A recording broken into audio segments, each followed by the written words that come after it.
Sigrun has been important to you for as long as I have known you. What happened in the beginning? Oh, it's a typical enough story. A boy meets girl, girl fulfills her ambition to transcend the physical plane and become a Valkyrie of Valhalla. One day, Sigrun quietly arrived from Fjotorlund and began serving as Freya's handmaiden while she undertook training for the Sisterhood. I don't even think we were introduced. I just see her around the court. Of course, I'd observed her loveliness and impressive stature, but long before we fell to talking. But we seemed cut from different cloth, I suppose. Never occurred to me we'd get along as well as we did. You and Sigrun, how was it you first spoke? Back when Freya was queen in Asgard, the better times, I mean, there really began to be some culture around the place. Poets, musicians, the odd contortionist would pay visits, perform, mingle. On one occasion, I'd taken a seat expecting to see this balladeer of the lowlands, when Sigrun walked in. Somehow more stunning than I'd ever seen her. And when of all places she chose to sit next to me, well, a lot of very interesting things happened very quickly.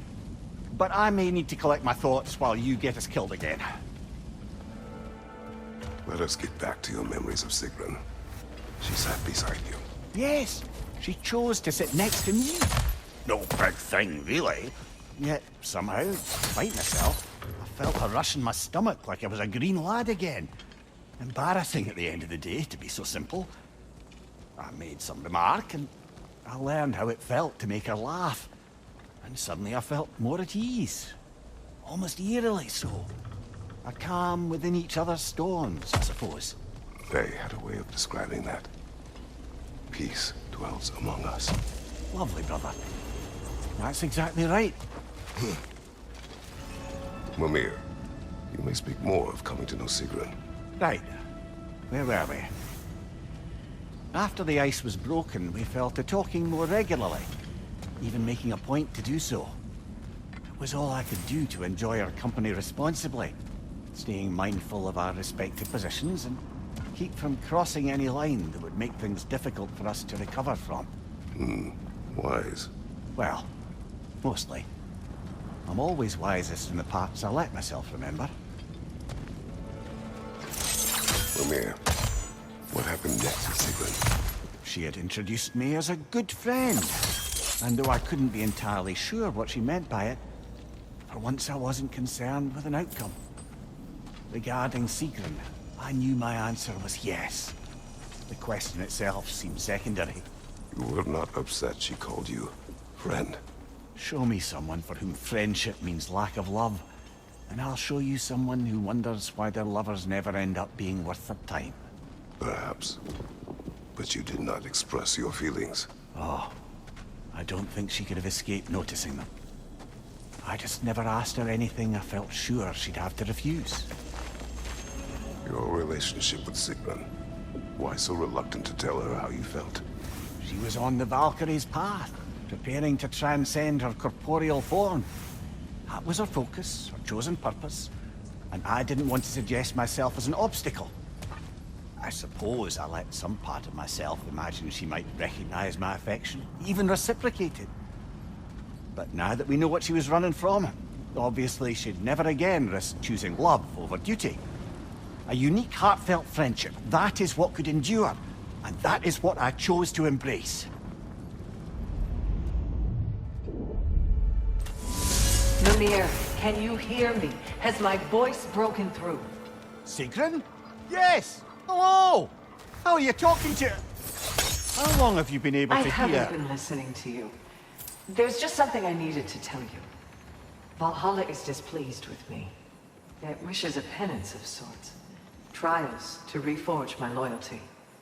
I haven't decided what to do, but I hoped we could talk about it. Aye, let's do. Next time we die, or Kratos gets a headache. It's a What's this about Valhalla questioning your loyalty? I thought everything was all right. It is. For you are alive, and I am no longer in pain. But my transgression was not without consequences. Valhalla has penalized me. I could not enter now if I wanted to. In fact, I am not sure if it will welcome me in death. What? That can't be right. No one's more worthy of Valhalla than you. You can't have sacrificed that for my sake. It's not fair! There's no blame to place here. When you do what you know is right in your heart, the results are not always what you hope for. That doesn't mean it was the wrong decision. Now please, we've kept Kratos long enough from his journey. I insist. Go. We'll talk more.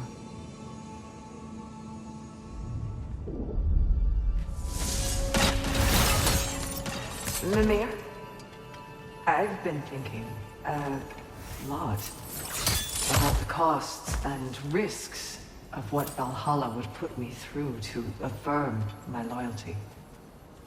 It's enough to make me question not my love of this place, but is it really what's most important to me?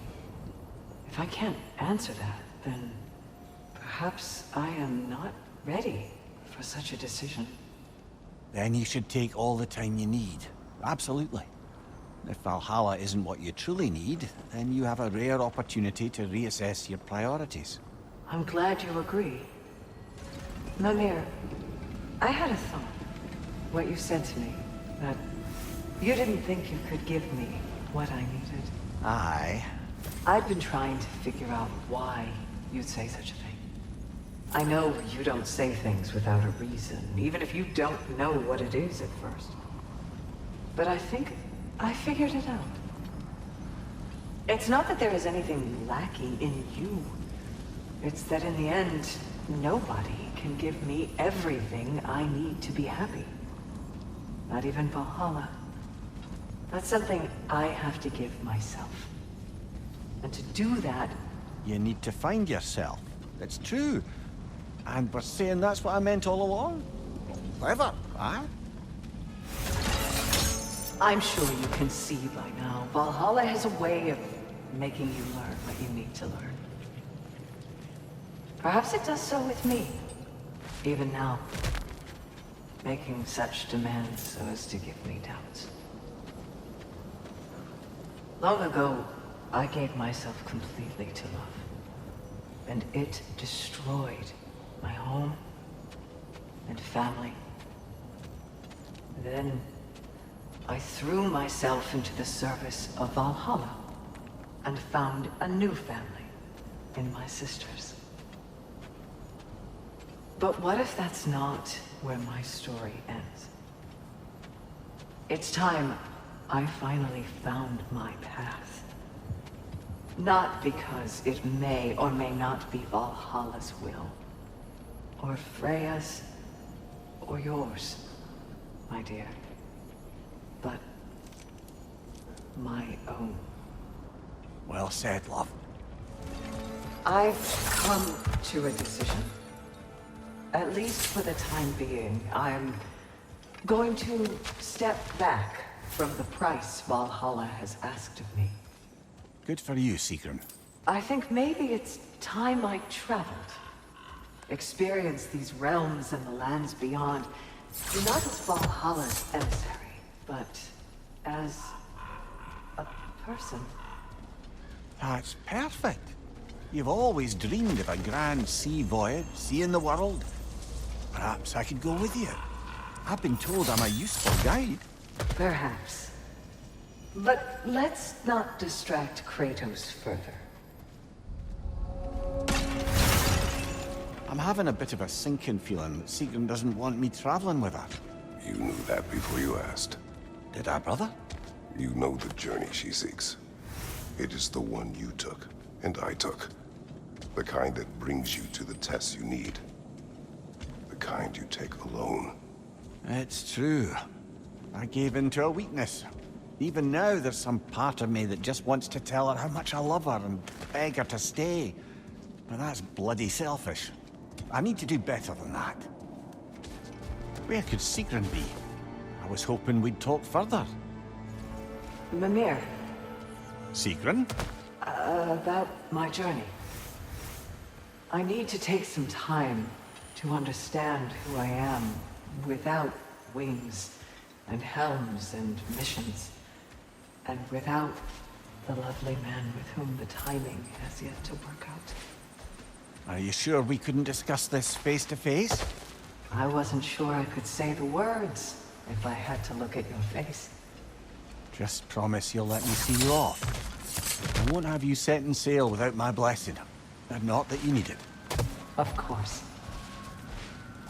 Have you a blessing to offer her? I'll be combing Valhalla for one. Still no Sigrun. You don't suppose she's avoiding me? No. Brother, the last time Valhalla spirited me away to the forest, there was an interesting twist. As the revels ended, I found myself alone, still carrying the magic love flower, and I came upon a sleeping person. It wasn't Queen, or the foolish youths. It was Sigrun, as I knew her before.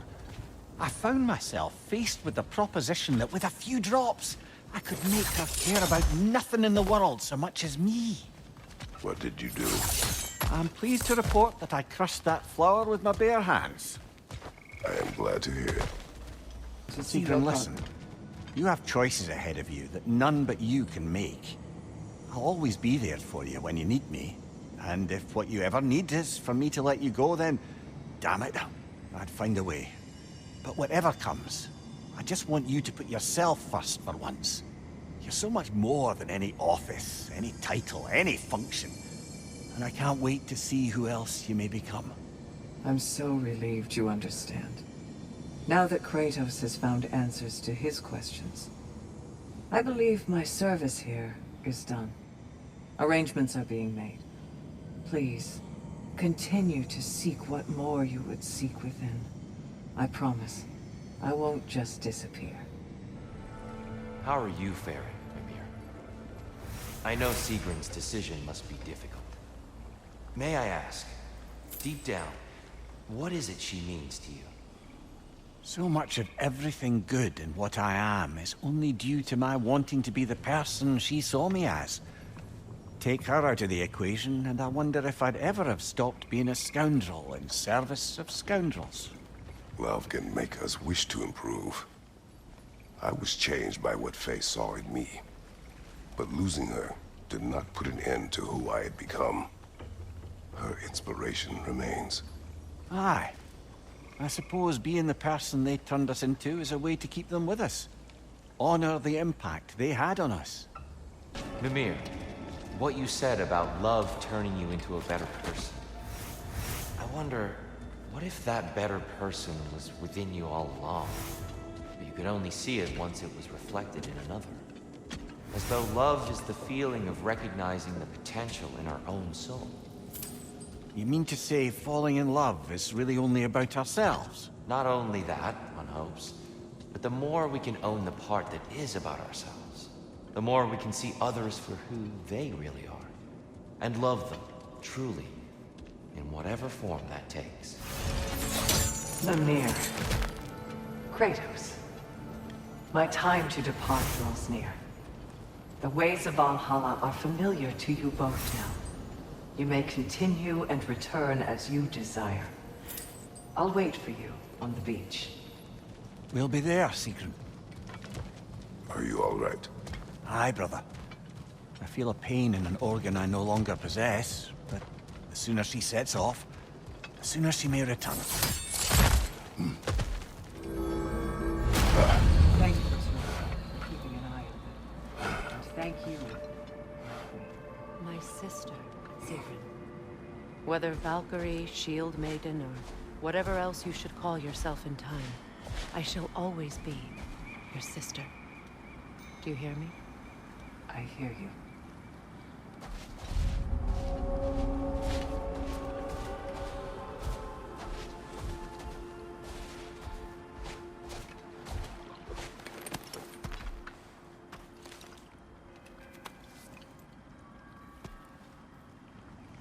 So this is it then? For now. For however long. Good. I mean, I'll miss you more than I can say, but whatever we ever were, or weren't, or might have been if the timing weren't just so... I need you to know that it mattered. All of it. Knowing you helped make me a person I can stand to be. And all I want for you in exchange is... everything. I can't imagine a world in which I don't end up very close with you, my love. But let me come back to you whole. Let me come back not needing anyone to tell me what I need to be happy. I can't begrudge you getting to know yourself. After all, it's been one of the great pleasures of my life.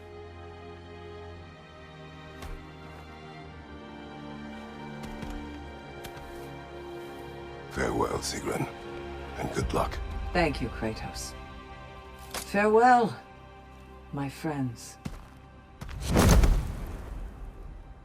Fair winds, my love.